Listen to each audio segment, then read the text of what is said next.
Ficou um empate com gostinho de quero mais lá na Arena da Baixada, eu sei. Mas o contexto até que não ficou tão ruim para o Internacional depois dos jogos de sábado. Vamos falar sobre isso agora? Porque vai ter DVD, te prepara. Então fica comigo depois da vinheta.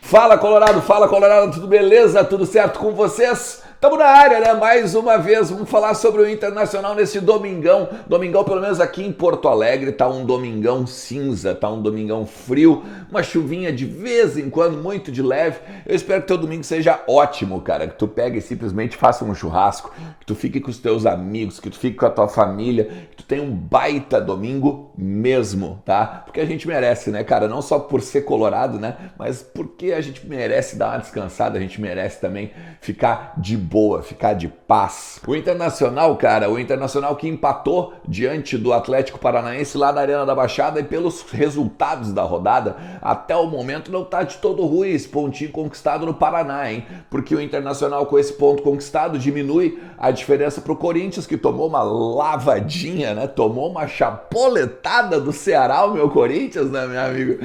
E aí agora fica secando nesse domingo o São Paulo e o Fluminense, né, que jogam no Morumbi, e também o Botafogo e o Atlético Mineiro. Dependendo da combinação de resultados, ainda pode cair 2 posições, e aí, óbvio, né, meu, a gente olha para o Palmeiras da segunda-feira, mas o Palmeiras joga com o Cuiabá, é o jogo mais fácil da rodada entre os líderes, e aí é bem provável que o Palmeiras vença e aí abra 3 pontos mais, né? Isso seriam então 4 pontos de diferença para o Inter.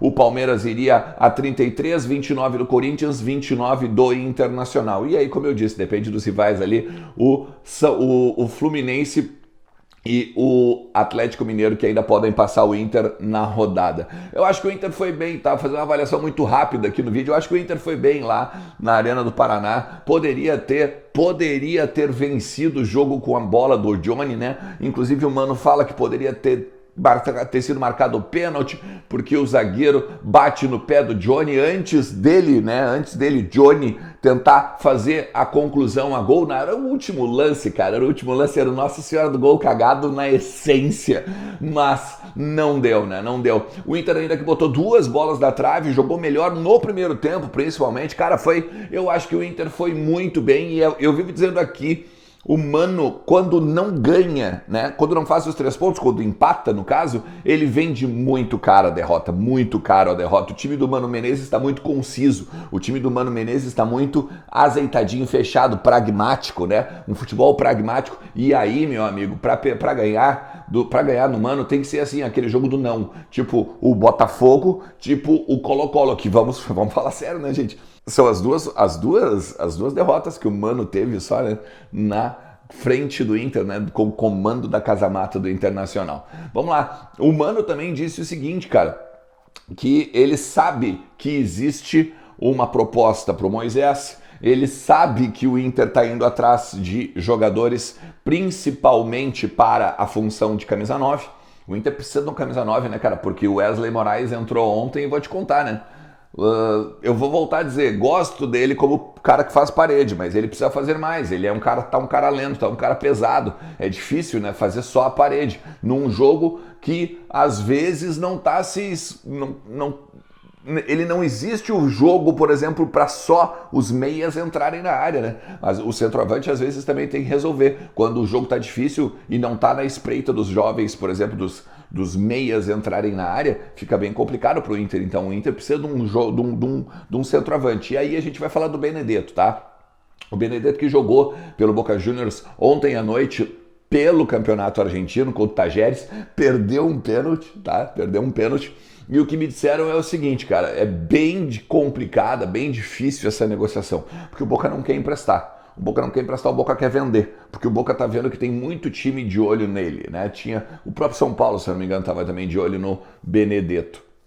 E aí, meu amigo, tem o seguinte, se vai comprar, o Inter precisa fazer um cambalacho muito grande, né? Precisa fazer um bem bolado muito grande para conseguir ter a objetividade e até mesmo o dinheiro para comprar, porque é um jogador caro. Ainda que seja um jogador de 32 anos, ele tem muito mercado, né? Ele tem muito mercado não só aqui no futebol sul-americano, mas no futebol ali também mexicano, no futebol da CONCACAF, MLS. E aí, também até alguns times da Europa, tá? Ou até Emirados, enfim, é um jogador que tem mercado. Difícil para o Boca vender não vai ser, tá? Vai ser difícil para o Inter comprar. Tem uma reviravolta que a gente tem que falar agora, no caso Moisés, tá? Porque o Moisés se pronunciou sobre a sua possível saída do Internacional e aí ele disse, tá tudo na mão do meu empresário, tá tudo na mão do Inter, eu já sei que o Inter quer me negociar, tá achando interessante o negócio com o CSKA Moscou e agora eu vou ficar tudo esperando, vou ficar aguardando se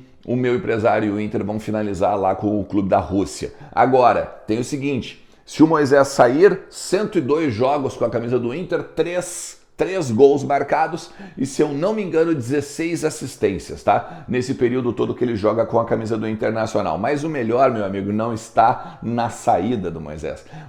O melhor de tudo está no molde do negócio. Porque é o seguinte, quando o Inter compra o Moisés em definitivo, quando o Moisés termina o contrato de empréstimo, ele sai do Bahia e vem para o Internacional, agora ao final de 2021, o Inter fica com os direitos federativos, que é ele que decide para onde o Moisés vai, né, em termos de transferências, e os direitos econômicos, mas daí parte. Fica assim, ó, 30% dos direitos econômicos do Moisés são do Inter, 40% são do Corinthians e 30% são do jogador. Beleza? Beleza, até aí beleza. Os direitos econômicos é a grana, é o valor que cada um vai fatiar. Então, por exemplo, se fechar lá 1 milhão, 300 mil para o Inter, 400 mil para o Corinthians, 300 mil para o Moisés. Seria isso, tá? Só que os direitos federativos te fazem com que tu empreste e que tu mande para onde o jogador quer, né? Tu empresta ou tu vende a partir do direito federativo, ok? Então, com isso, o Internacional está pensando em emprestar o Moisés para o CSKA Moscou e daí 1 ano de empréstimo com um passe fixado. Nesse molde de negócio, o Internacional ficaria com todo o dinheiro, ficaria com toda a bolada que viria a partir desta negociação. E o valor é 1.200.000 euros. Isso em torno de 6 a 6 milhões e meio de reais. Isso viria tudo para o Internacional. Seria assim, ó, um empréstimo de 1 ano, agora do meio do ano até o meio do ano que vem com o CSKA, o Internacional embolsaria entre 6 milhões e meio de reais, então, como eu falei, esse 1,2 de euros, tá? E aí o passe fixado lá na frente, se os russos quiserem comprar o Moisés, fica de 2 milhões de euros. Esses 2 milhões de euros daí sim seriam fatiados entre Inter, entre Corinthians e entre o próprio jogador. Nesse caso, agora que eu estou falando, esses 6 milhões de reais seria só para o Inter. Não está descartado ainda que o Moisés daqui a pouco amplie o seu contrato em mais 1 ou 2 temporadas com o Inter, porque aqui, ó, no meio do ano que vem é 2023, tá? O contrato do Moisés, ele vai até final de 2024, dezembro. E aí daqui a pouco, para ter mais uma garantia, de repente, e até mesmo para poder pagar ou cobrar um pouquinho mais do CSKA lá na frente, o Inter ampliaria mais 1 ano de contrato, semelhante com o que fez com o Edenilson, por exemplo, agora para poder pegar a multa rescisória e ampliar e daqui a pouco ganhar mais dinheiro.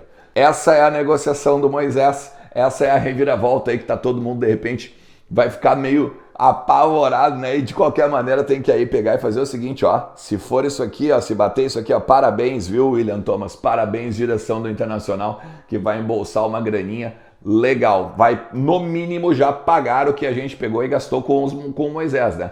Que nós gastamos na casa dos 5 milhões e meio de reais, beleza? Ó, deixa o teu like, te inscreve no canal, ativa a notificação, nós já passamos dos 400 mil e pelo que eu vi a gente está em velocidade de cruzeiro para chegar já nos 15, tá? Então toca a ficha aí, ajuda demais com o teu like, com a tua inscrição e com a tua notificação ligadinha. Feito? Bom domingo para todo mundo, tchau!